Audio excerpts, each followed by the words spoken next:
100 hours GMT, 9 p.m. here in Accra, Ghana. Good evening and welcome to State of Affairs here on GHOne television. Well, tonight on the show, we turn our focus to a subject that affects millions of Ghanaians every single day: public transport and the uneasy commute that has become a defining feature of life in Accra. So I'm sure that a couple of days ago, maybe a week or more, long queues, aging buses, rising fares, shrinking reliability.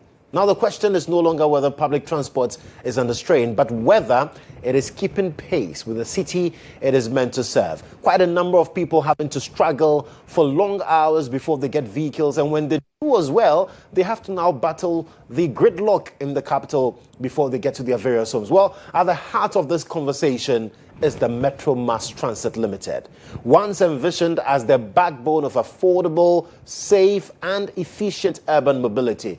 But the question is tonight, where does the company stand today?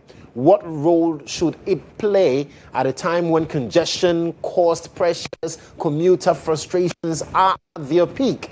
And perhaps, most critically, what future lies ahead for Metro Mass Transit in a rapidly expanding city that demands modern transport solutions? And joining us tonight is the Managing Director of Metro Mass Transit Limited, Cezario, as we examine the state of the company, its mandate in today's public transport crisis, and whether Metro Mass Transit is positioned to move Accra forward or risks being left behind. Well, there are a lot of questions to be answered tonight on the show, and I'm sure that you are also getting ready with your questions, because what we have seen in the past weeks is nothing to write home about, and that has given rise to questions, people asking questions about where is Metro Mass in all of this conversation. Then there's also the question of what state did we leave Metro Mass for this current administration. We'll get into the conversation shortly, but my guest is seated, and this is State of Affairs here on GHOne television. My name is Joshua Kodjo Mensah, and every Monday night I'm pleased to come your way with the show. My guest is here, Mr. Kale. Good evening. Good evening. And welcome to the show. Thanks so much. Absolutely. It's good to have him here. But before we get to the conversations, I need to ask you, have you heard the latest from MTN? If you have not, then it's time for you to listen, because for those of you who love MTN Free After One, prepare for the upgraded experience, which is MTN Free After One Extra. And that is all about you getting to talk for 1 whole hour uninterrupted while paying for only the first minute of every 10 minutes you talk, which means for every 10 minutes you talk within the hour, you only pay for the first minute, and you also get to talk for 60 minutes straight. No interruptions. And as if that is not enough, you also get 50 megabytes of data for free after your first call daily. So now is the time for you to talk extra with all the people you love. To subscribe to MTN Free After One Extra today, just dial *550#. That is *550#, and follow the prompts. This is State of Affairs. The conversations begin right after this break.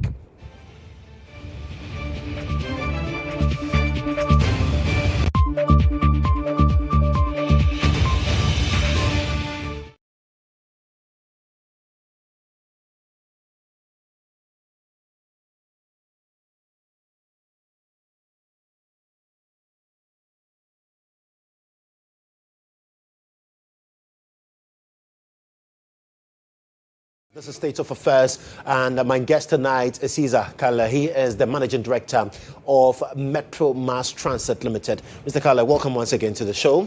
Thank you very much, brother. And Happy New Year to you. All our cherished listeners. Absolutely, absolutely. Happy New Year. Same to you. Fantastic. And I'm sure that it would have been better for us to have this conversation in a different setting. But unfortunately, the challenges that we've seen so far has prompted us to get to talk about Metro Mass, because it's one thing that is very dear to our hearts. But how is Metro Mass faring?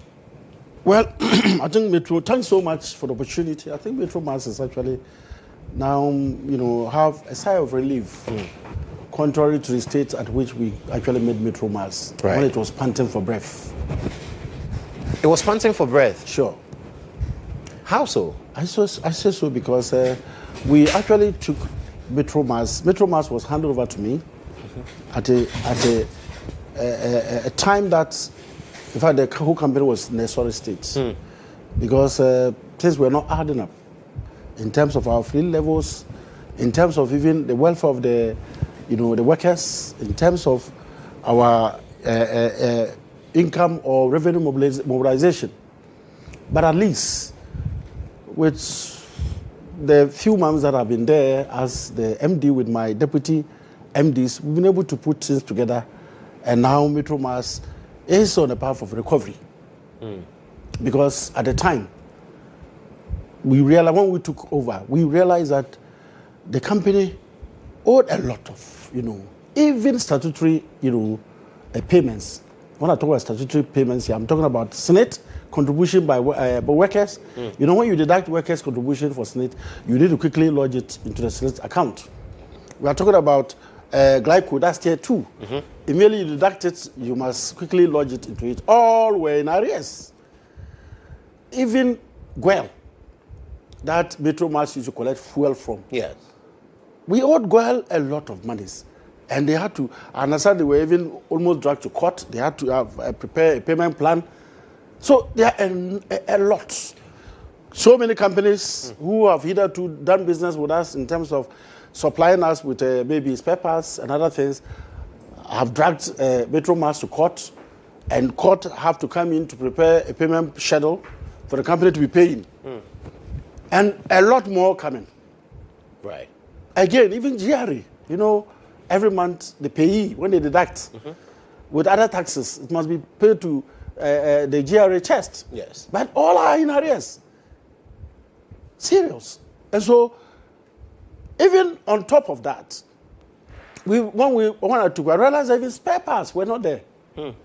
The company lacked spare parts because they owed so much to the extent that many of the vendors were not prepared to learn more. So we had to change the narrative. We have to sit down and come out with, a cogent plan that actually help us. And when we started it, people thought we were not going to succeed. First of all, we needed to motivate the workers who are, I'll come to the plans that you've rolled up. I want to find out from you, based on what you're telling me. Is it a case, what was really accounting for all these debts that had accrued at Metro Mass? You've been there for quite a while. What have you found out to be the reason why the company was left in that state? Well, what I can tell you from my perspective, it was bad management. Yes, because when you are given such a big company, remember Metro Mass is all over the country. And it's so big with about 1,500 workers or staff.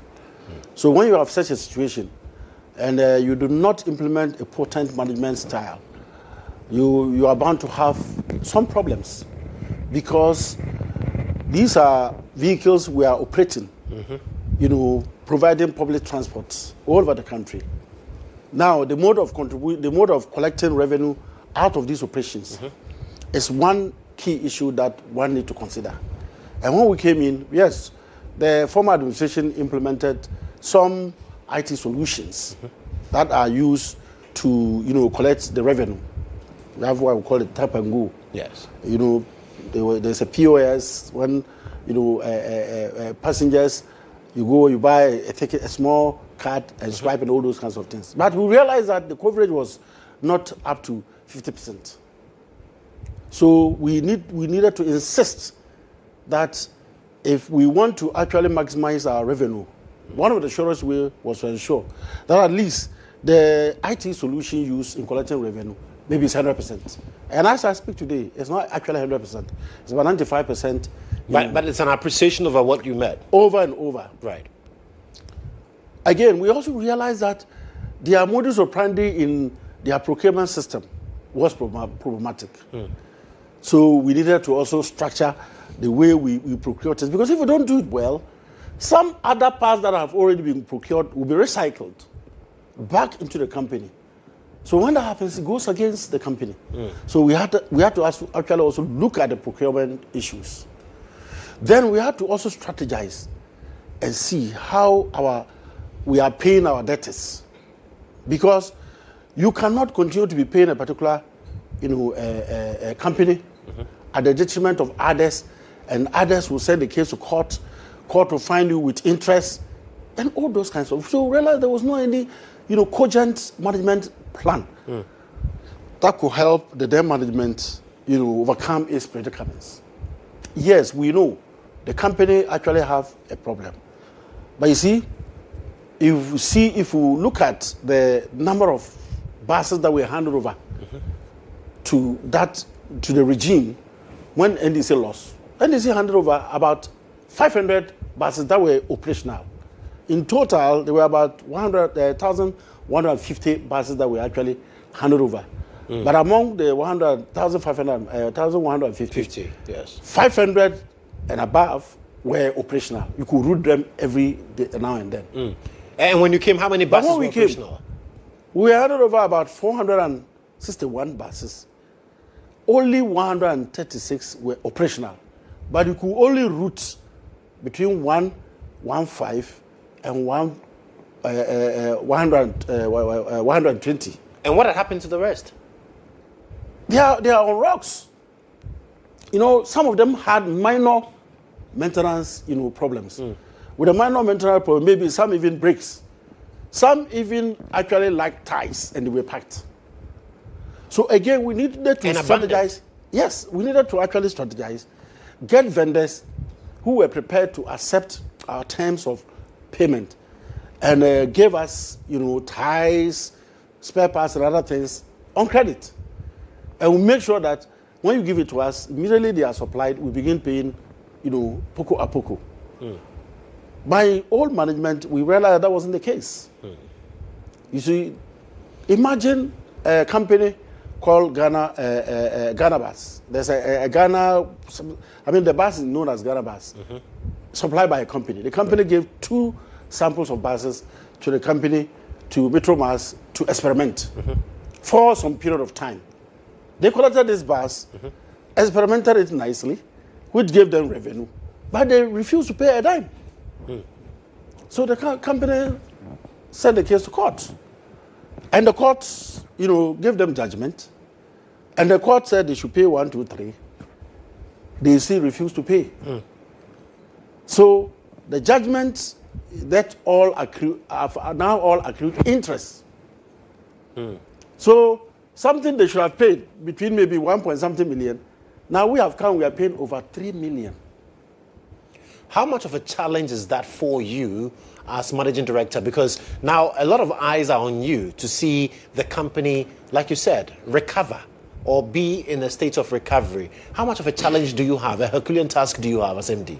It's a huge tax. You see, revenue that we are now making, instead of plowing back that revenue to increase fleet or make the whole company very efficient, we are using them to settle debts. Because we came to realize that even with our predecessors, we were operating, operational buses were more than 160 fleet. Between 160 to 180. But they were making about between 8 point something to 9 million Ghana cedis. But when we came and we started with that, when we even came, it was just 105 fleet were routing.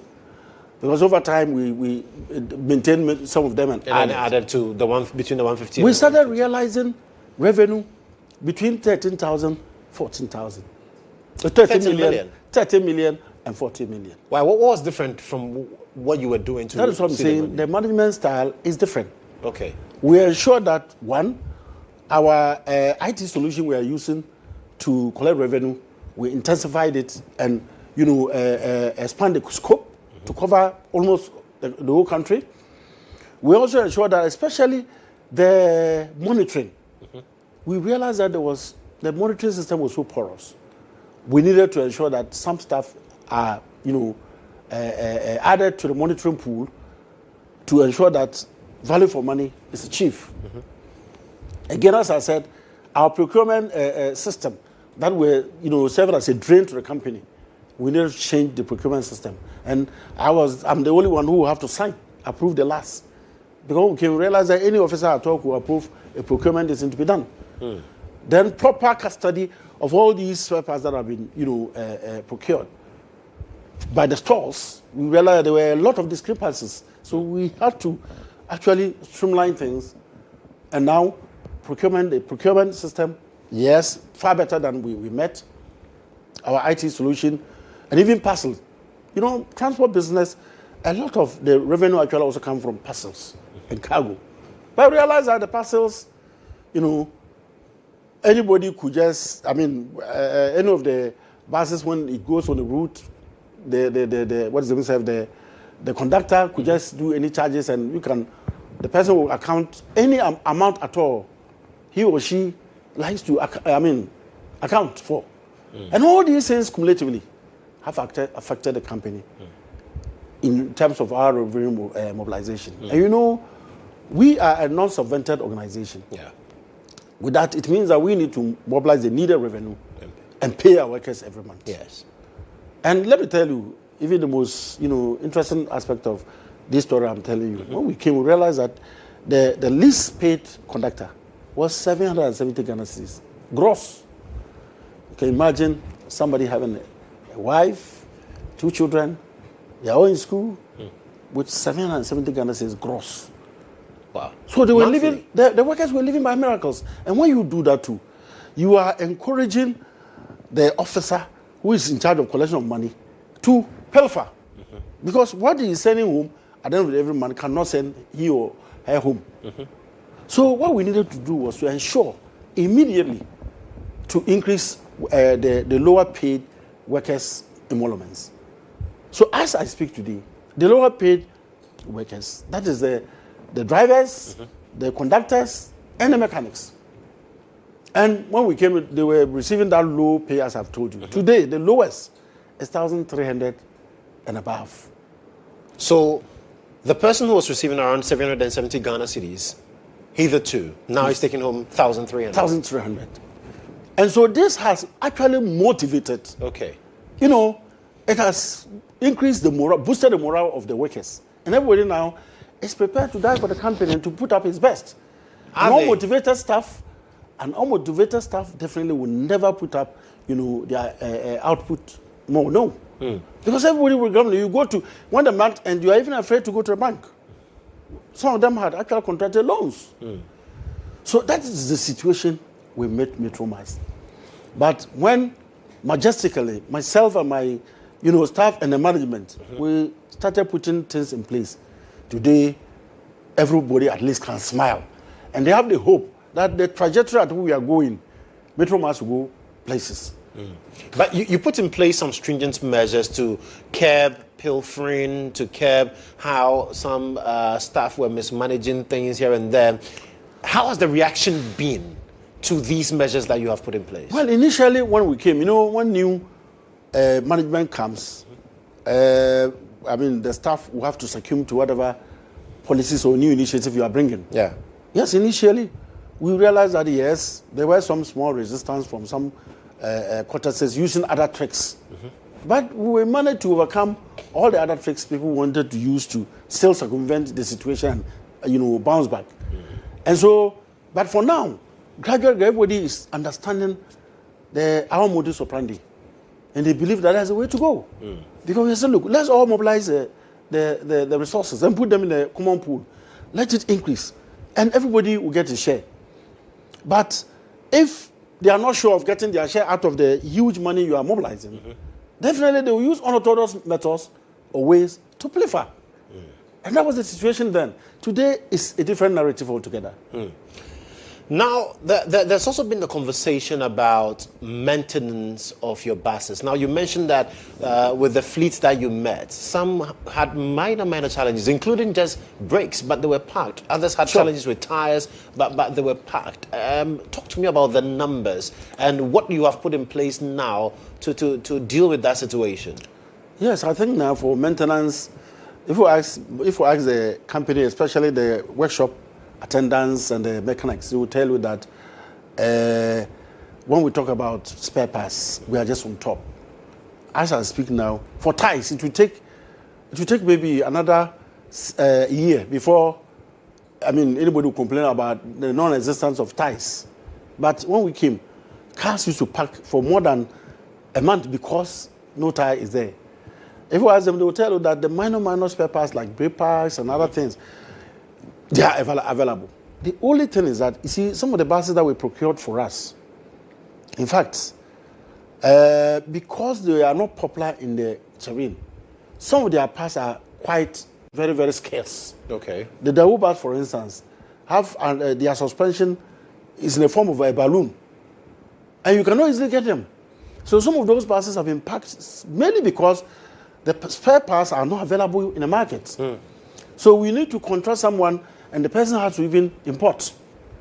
Those are some of the challenges. But as for all those spare parts that are readily in the market here, it's not a problem. And so because of that, as I speak, you realize that during the unitary, we were able to put no less than about 140 buses on the road.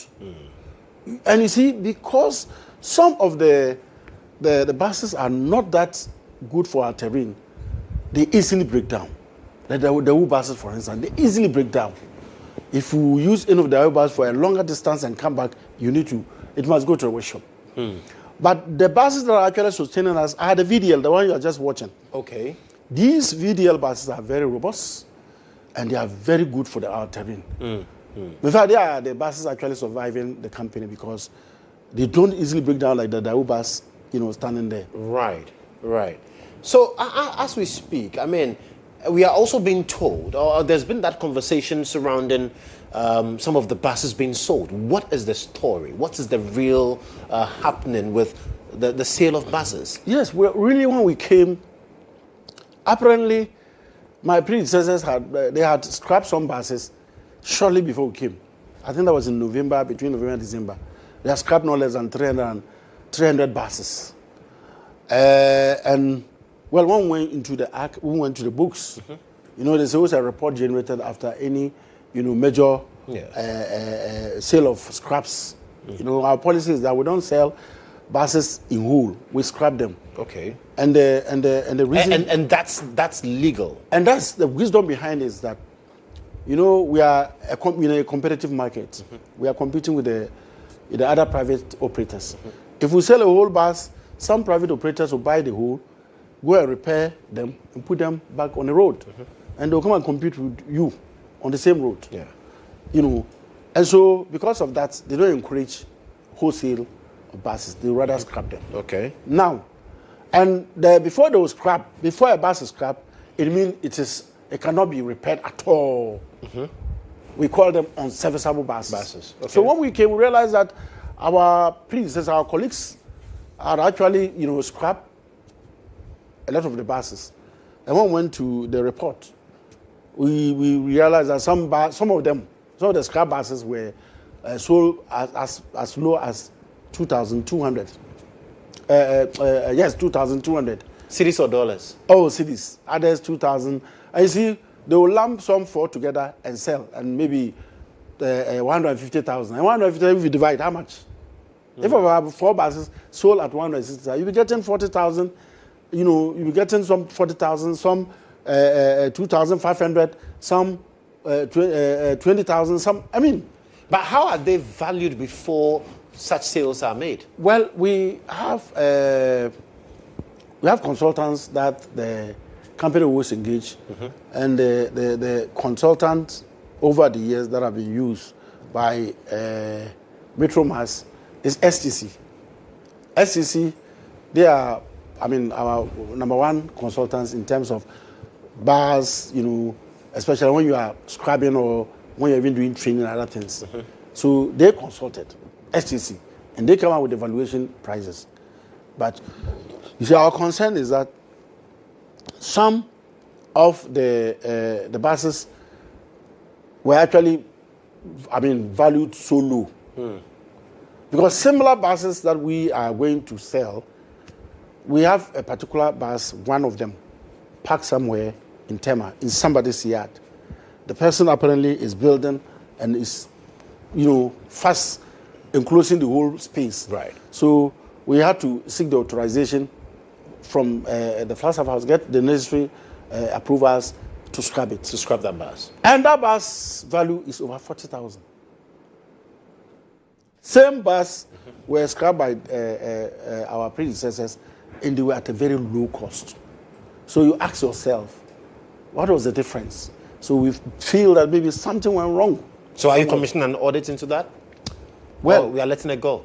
No, that would be another conversation. So when you come to an office and begin things like that, as if you are witch hunting someone, but we needed to get all the information. You can't begin anything when you have no concrete investigation. But on the face of it, they follow the process by letting the consultants value all the machines and they auctioning them. But we are saying that some of the values that were proposed were too low, questionable. And as to who gets to buy, is that a concern?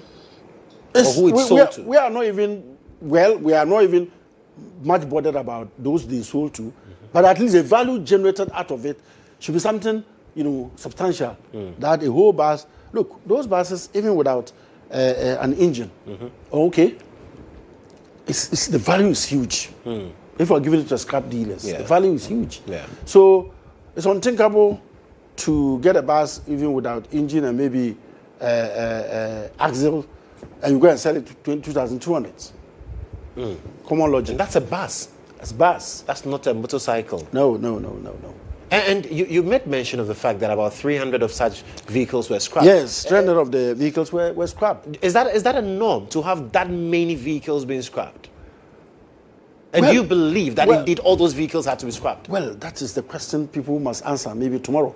The fact is that for the buses, when they are unserviceable, and the valuers go to they evaluate and look at it and say, oh no, you can't repair the engine again. Maybe you can't repair the axle. You can't repair maybe the software, all those things. The best way, instead of you try to maintain it and to give it more cost, is to do away with it. Yes. But we thought that maybe even after the scrapping, there would have been some funds in the kitty to say that this is how much we realized from the scrap buses, and we're going to plow back into the business. Unfortunately, the scrap bus proceeds never came back to replenish maybe the fleet or something of that sort. Why? Where did they go? Well, I'm saying it's another question to be answered one day. So you don't have documentation to support that, okay, well, these vehicles were scrapped at this amount, and this amount was used for A. I'm saying we are here to interrogate because we have asked for, an audit is going on. And when that audit will not come well to answer all our questions, we have to do a forensic audit to be able to come to, the real situation of whatever happened. But then as a government that handed over 500 buses to another administration and coming back to receive about 400 with only a little over 100 being routed, how does that make you feel? Oh, I feel very bad. Because, you see, unlike in our situation, over the years, Metro Mass, as you rightly pointed out, is a government transport outfit meant for providing, affordable, efficient, effective transport system for the whole Ghanaians. Yes. And so, over the years, as Metro Mass has existed, government, because we render social services, it's a social services, system. Because our price, our fares, our lorry fares are always, below all the other lorry fares. And so government think that yes, because of that, government must always provide some kind of grant in the form of giving us passes to be able to, handle difficult situations like we have experienced in this year. And so nobody will go. None of my predecessors tried on their own using Metro Mass book to get additional fleets. No. We are the only group who have just come and looking at the situation. We want to wait for government. We know the challenges government also actually met when they actually took over the affairs of this country. So we realize that if we sit on our oars, be waiting for government to bring us grants in the form of buses, then when these buses all now go down, we may not have any bus to operate. So we have to, get government support, get the minister's support, try to engage vendors who accept to give us, fleets of buses. And of course, because we have come to change the narrative, because we have come to make Metro Mass now increasing our revenue mobilization, it became so attractive to many investors. So as we speak now, we have investors who have had an engagement with us and who are going to give us buses for us to operate and pay. Okay. In some, during the Christmas season, you might have come across videos circulating on your social media and some of your platforms. We're inspecting buses in Egypt. Indeed, those buses are in an advanced stage of now branding. Okay. The vendor is a Ghanaian company. They will be giving us 300 pieces of buses. First of all, by February, middle of February, the first fleet will come. Then subsequent months, they will follow. And they are going to give us 300, fleets. In total? In the next 8 months in total. Okay. We have also engaged other vendors who are also prepared to give us other forms of vehicles. Okay. Well, Cesar, we'll come back and talk about all these initiatives, because I remember listening to the Minister for Local Government, and this as he spoke to you, and then you've had some arrangements to get some buses into the country. Well, this is still State of Affairs here on GHOne Television. We'll take our very first break. My guest is the Managing Director for Metromass Transit Limited, Kale. We're talking about Metromass. The Metromass he met, and the Metromass, we'll be looking at the Metromass he would want to leave someday. We'll also get to look at the transport issues currently and the role Metromass plays in all of that. We'll be right back.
Well, you're still watching State of Affairs here on GHOne Television. I am Joshua Kodjo Mensah. My guest is Kale. He is the Managing Director for Metromass Transit Limited. And I'm sure a couple of days ago, a few weeks ago, we've had this conversation. In fact, it got to its peak during the Yuletide, where we're complaining about not having enough buses in the system. And recently, people have had to queue. I'm told now that even as at now, 9:35 p.m., if you get to Circle, people have still queued for vehicles that are unavailable. And the question is, where are all our buses? Why are we not seeing Metro Mass? And I'm sure that for you as Managing Director of MMT, when you heard that this was happening, when you realized that this was the challenge with commuting, especially in the capital, it was a big burden for you. Sure, my brother. I think that the rush hour, as we term it, this year has worsened. So you see, we need to put all this conversation in proper perspective and context. Okay. People have not averted their minds on why this, congestion, why this scrambling for vehicles and all those things. And I can tell you one. The major reason why we're experiencing all this is because the economy is now booming. The economy is booming. The economy is booming. And I'm telling you. And okay, explain to me why that is responsible for what we are seeing. Yes. You see, when the economy booms, when the economy expands, businesses, commercial activities expands. Look, now, as we all know, food prices have come down all-time low. Oil, clothing, other items have all come down. So everybody now is trooping into the business commercial center to trade. Hitherto, when people did not have money to come and buy goods and services, go and come and buy items from the market, they were not coming. But now, people are traveling from all over to the capital city because prices of rice have come down, prices of other food items have come down, prices of clothing, footwear and all those things are down. So it's not as a result of shortage of vehicles? I am coming. I'm building my point. That's what I'm saying. Let's place them in proper perspective. I'm really interested in this. And because of this economic, expansion, the economy expanding, the commercial activity is also booming. And another typical example is even fuel coming down. A gallon of fuel has now come down. So every Tom, Dick, and Harry who could not spark his car because of lack of fuel can also buy fuel in it. And it's also coming to the business center to do business. Now, the cumulative effect of all these things is that when the sun goes down, everyone wants to rush and go. Now, that rush would now make the whole situation compounded because vehicles may not be available to carry all these who have come in. Now, it isn't that the number of vehicles have come down. I can assure you that if you ask Ghanaians, they will tell you the number of vehicles have more than doubled. But why do we still have congestions, scrambling for vehicles and all those things? It's because now the commercial activities have increased over time. Everybody has come to the business center, commercial city, to trade and go back. So that's one of the major problems. So it isn't the reason, it's not because maybe somebody has reneged on his responsibilities. That is why commuters cannot get vehicles and go back. No. If you ask the commuters themselves, there are some people who now come to the business center every day to buy and sell and go back, who in the past years has not been coming. One, he did not have money. Even the goods and items in the market were so high that he could not afford. So if I get you rightly, what we're experiencing now is also because of the fact that more people have trooped into the business center sure. than they used to. And so the numbers have outnumbered the vehicles on the roads. Sure. But GPR2 says it's also because some vehicles have broken down. Oh, no. And for that reason, we do not have enough vehicles on the roads. No, they're broken down. Look, every now and then vehicles break down. Is it that this year alone, vehicle broke down more than before? No. The explanation is what I've just given you. And in fact, you are a media person. And try it and test and see. It's not only happening in Accra here. In fact, when you go to the countryside, people are struggling to get vehicles from their villages to the city center. Like you go to Wa, for instance. There have been many, many calls and many, many complaints. Many of our village folks who want to come to Wa city to trade, there's no vehicle. And those who have even come and they want to even go back, perhaps there is no vehicle. They have to scramble before. And it's because I'm saying the economy now has expanded. Commercial activities have increased. Everybody is now having a windfall of the economy. So because of that, everybody can now come to the big city center. Hitherto, people didn't even have lorry fares, let alone to travel. Now people have lorry fares to be able to travel. So if all these things are coming, then of course it will impact on transportation system. Was this a surprise to you? it wasn't a surprise to me. You were expecting? I was expecting it because, look, as those who were in Accra between 25th, okay, 26th to 2nd or 1st, they will tell you, you go to the market, you even have a place to step. When we saw the videos, fire service at a point had to get water. So what tells you? Was it absence of vehicle that caused that? Because, and those people, all those who have come and they were there in their numbers like that to trade, they'll be going back. Why won't their numbers outstrip the available vehicles? So it wasn't because of Christmas? No. But it was because the economy had expanded. But is that the first time we have celebrated Christmas? Christmas has been celebrated? Yes. Have you seen that before? And so nobody should tell you that the economy actually was, is booming. And everybody will have to take advantage over it. All that we want to say is that perhaps we need to have a different conversation on how we structure our transport system in the country. Because, you see, BRT was actually introduced by the NDC government, as well as NDC government. And we ourselves, the general public ourselves, disrupted the free flow of the BRT system. Imagine if, that was why Ayalolo was actually introduced. Ayalolo is actually principally meant for intra-city operations. And that's why they created special paths for them. In fact, when our predecessor, when the MPP came in 2017, if they had continued with that BRT system, because it was under a pilot system, if they had actually operationalized it today, we wouldn't be talking about this today. Well, some say that was a failure from get-go because our roads had already been structured in a way that you can never have a BRT system. You can have it. You see, it's about discipline. And that's what I'm saying, that we need a new conversation. We need a fresh conversation on all these things and structure our urban transport system very well. If we don't, government can bring so many vehicles, yet it won't work. Because, you see, let me tell you, from Christmas, Metro Mass, we have dedicated some buses that we're doing rush hour operations. Look, the bus will leave here to Kaswa. By the time it returns, maybe in 4 hours' time, because of traffic. Bus from here to Adenta. By the time, because it's supposed to go and come within maybe an hour and 30 minutes. But it will go and spend about 4 or 5 hours. So it can't come back and continue with the operation. By the time it will come back, it's too late. So it is because our roads are now choked with vehicles, private vehicles. But if we have a very effective, efficient BRT system within the metropolis, within the city center, maybe some workers like yourself who may live outskirts, you will not even want to bring your car. But isn't that a failure of us not having an effective public transport system? Because, for instance, I have seen people get into Metro Mass buses, I've seen people get into Ayalolo, and unless very urgent and a matter of life and death, I would not join those. Yeah, you see, the problem is that, as I've told because I've seen how they've been packed. And in fact, one of our viewers has just sent me a message that, let me mention the area for you, that some of your buses have become cargo trucks. No, but let me tell you this. See, listen, in the face of these challenges, whom are you picking, whom are you leaving? Tell me. Are you going to pick Mr. A and leave Mr. B? Because everybody wants to get home.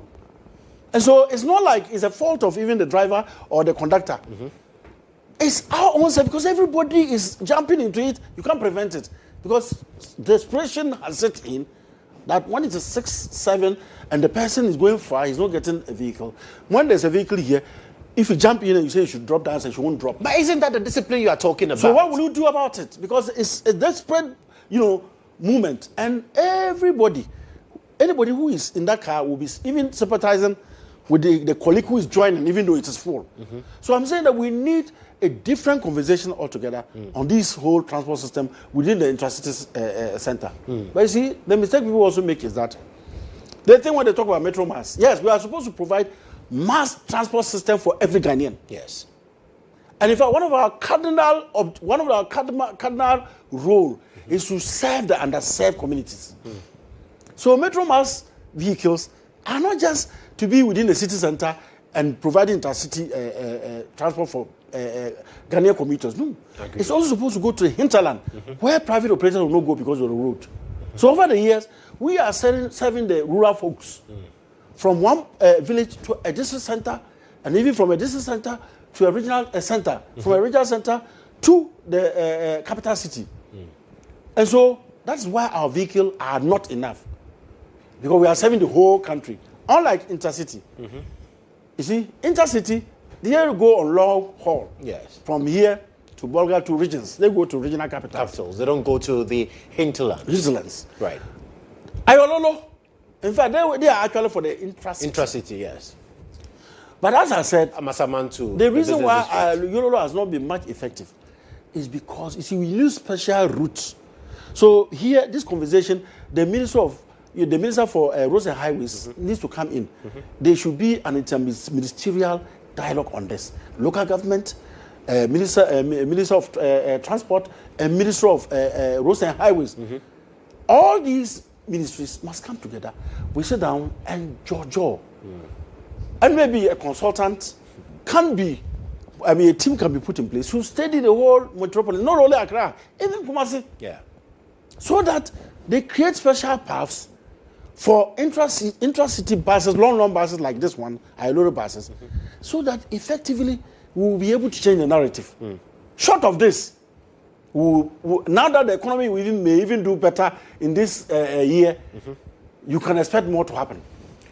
So you say that you need more buses. Sure. So what is more? You've said earlier before we went on the break, you mentioned the fact that, well, you have a certain partnership that is going to bring in about 300 buses in the next 8 months. Are you also, because one of the major things you've talked about, for instance, is the breakdown of vehicles, spare parts here and there. Are you considering partnerships to be able to beef up these things? Yes, of course. All that we are doing, we are partnering with, investors. Okay. We are not, because if we were to, we don't have our own money to go and buy it. But based on our efficiency and effectiveness, some vendors have seen that if they give us the opportunity, we should be able to make do with any kind of repayment that we are making. And so, and you see, Metro must need no less than 1,000 buses. We need no less than, because our traditional route is supposed to be 1,000 functional buses. Functional buses, because you see, we have no less than 350 routes. Wow. And as I told you, see, and many people have been, misinformed. People have been misinformed that, why? Metro Mass, you are supposed to be providing a transport system in the bigger cities, and you have left that role and you are playing. It is not. It is clear from our mandate that we are supposed to provide mass transport system for Ghanaians. All walks of life. From here to Nakanduri. From here to Aflau. We have to apply and ensure that where, especially without a public transport system, private sectors will not go there, we have to be there.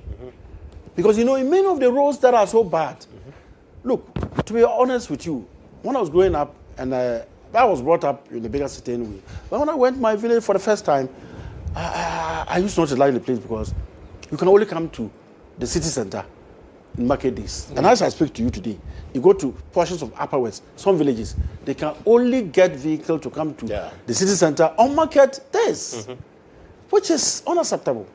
I will know all Ghanaians. Nobody is a Ghanaian than the other.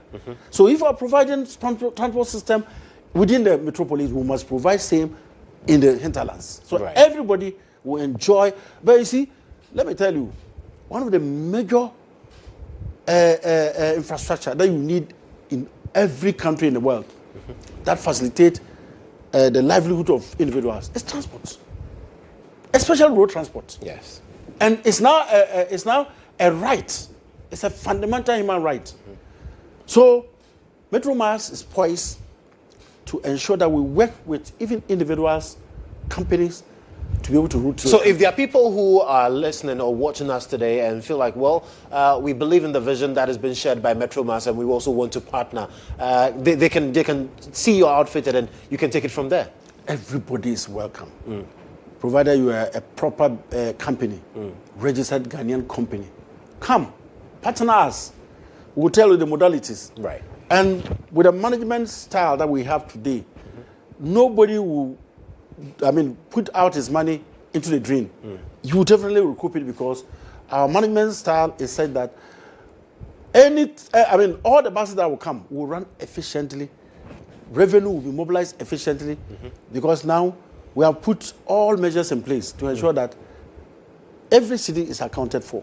I understand the revenue mobilization part, but I want to talk also about the maintenance part, because a lot of people have said that when it comes to government businesses or businesses that basically are for the public, people do not care. Yes, and so once you're looking forward to more fleets coming in, what policies and measures have you put in place to ensure that we maintain our buses? Our maintenance culture, the maintenance culture for me is a key.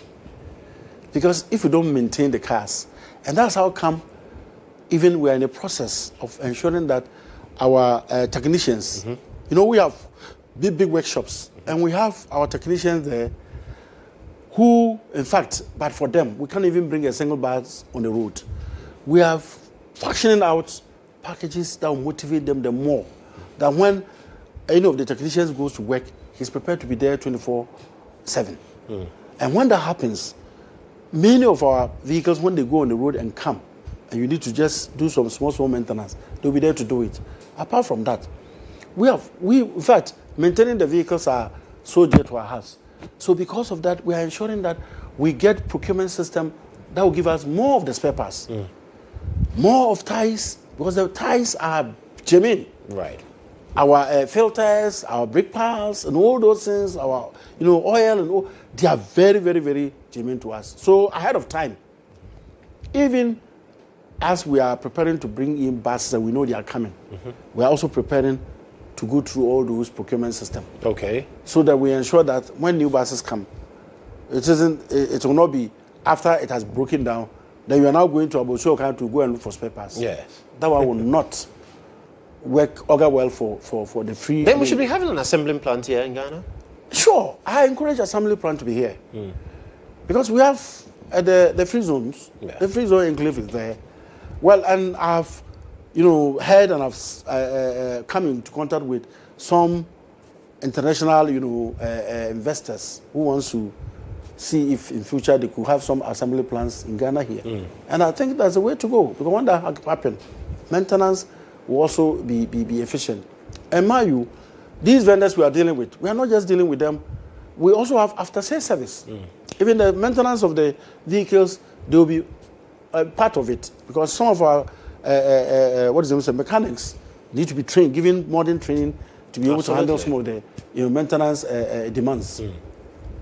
Now, there is this whole green transition that this administration talks about. For instance, the Energy Ministry has green transition added to its name because it's clearly the focus of this government. How about electric buses? What's the story with Metro Mass? Yes, I think that as espoused by His Excellency the President, John Dramani Mahama, the green transition is so dear to his heart. And because of that, especially the transport sector is being advised seriously to ensure that we transition gradually. So if you could see, even in the SWAL government, they brought some electric bus. The government had a contract with a Chinese company to supply 100 pieces of electric bus. Well, I don't know what happened because of the financials. I understand at the end of the day, only 10 were actually delivered. So currently, as I speak, we have 10 electric buses in our company. And the other 90 are still outstanding, contract are yet to be delivered. Okay. My minister has been, appealing seriously to the Minister of Finance to, expedite action in releasing funds so that contract would be adhered to. Because if the contract even stays long, contract terms. Absolutely. So we are believing and trusting, and with His Excellency pledging his serious support, in terms of ensuring that these buses are delivered. I know they'll be delivered. Aside that, we are having private conversation with other vendors who are also prepared to give us electric buses, because the electric buses, EV buses, are actually the way to go, because one, fossil fuel, we know the damage it does to the environment. Now, if you have these electric buses, at least the environment will be protected. And so it is something that Metro Mass, we are also But, you know, we want a very effective and efficient electric buses. Okay. Such that we can always route one from here to Kumasi, Kumasi to the north.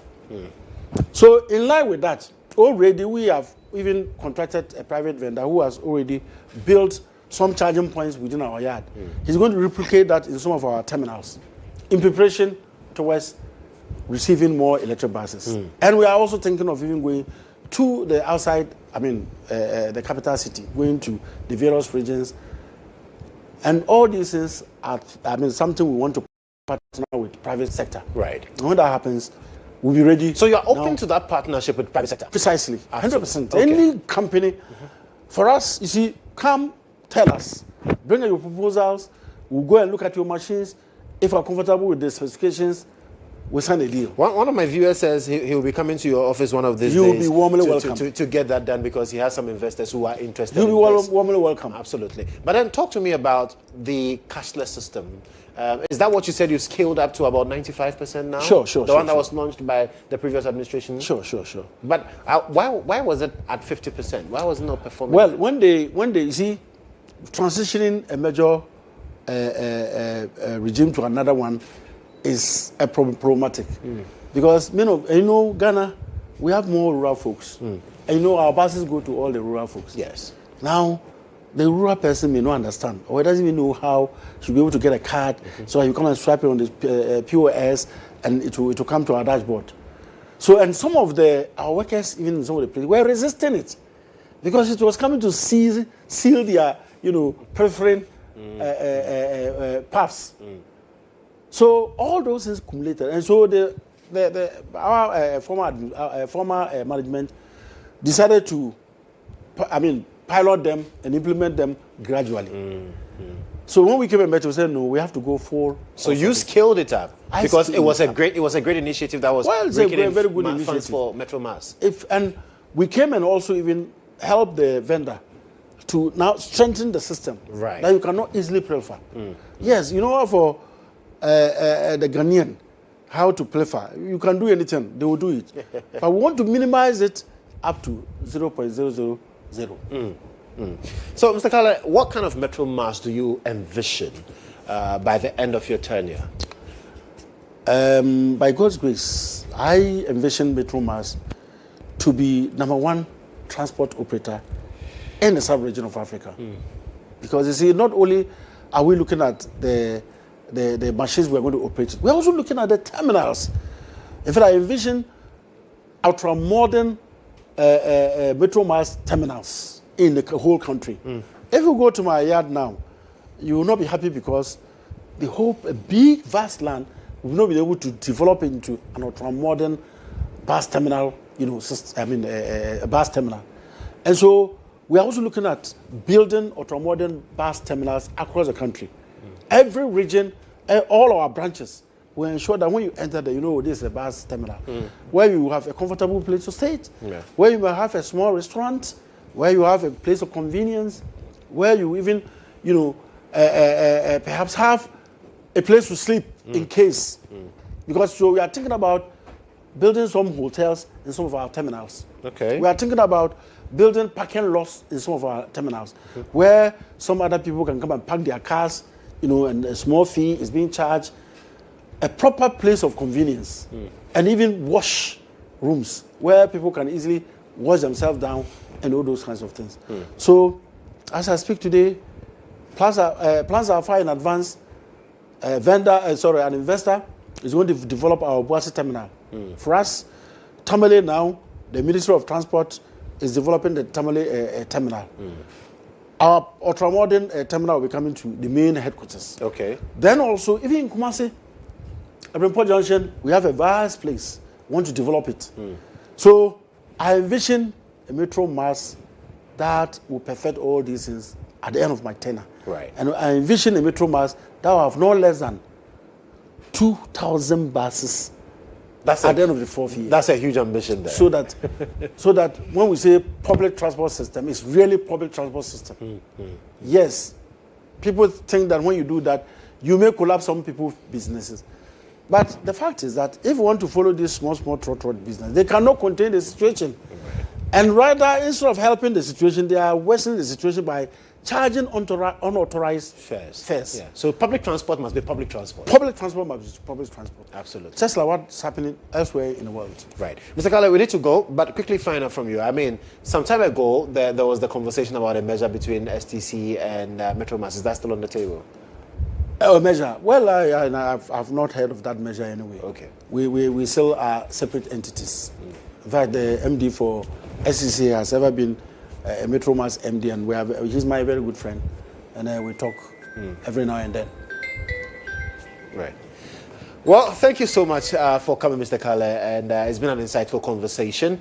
And that's Cesar Kale. He is the Managing Director of Metromas Transit Limited, helping us appreciate the current state of the company and indeed the kind of MT he wishes to leave behind at the end of his tenure. But guess what? This show, State of Affairs, has been nominated for the Gold Bond RTP Awards, the TV Current Affairs Program of the Year. State of Affairs has been nominated, and I have also been nominated as the Current Affairs Host of the Year as well, and the Male Newscaster TV of the Year Award for the Gold Bond RTP Award. So it's on your screens. Yes, you can just vote with the code, and we are sure to give you even better after we bring home the award.